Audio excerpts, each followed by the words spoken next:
Zechariah chapter 10. So we're in Zechariah chapter 10. Now remember, it's prophecy, right? Zechariah is writing about 480 years before Jesus is born. So if you stop and think about that, that's longer than from the time the pilgrims came to America to now.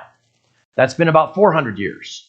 So Zechariah is prophesying about Christ coming, and then something that's still future to us called the millennium, when Christ will come and reign. Remember, he's talking to Jews, so he doesn't see the church age.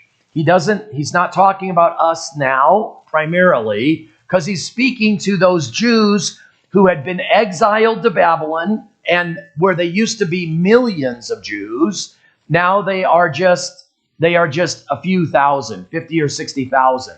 So they're discouraged, they are depressed. They used to be a great nation, and now they're under the boot heel of the Persian Empire.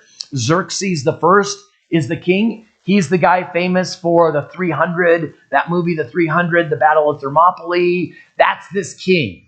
This is the time of Esther. Esther is living at this time. Okay, so that's kind of your scene. And Zechariah wants to encourage the Jewish nation because he's prophesying a great kingdom that's coming. And they're discouraged and they're depressed. And it's great for us as we study prophecy to realize that God doesn't give us prophecy so we can be smarter about the end times than everybody else. That's not why God does it.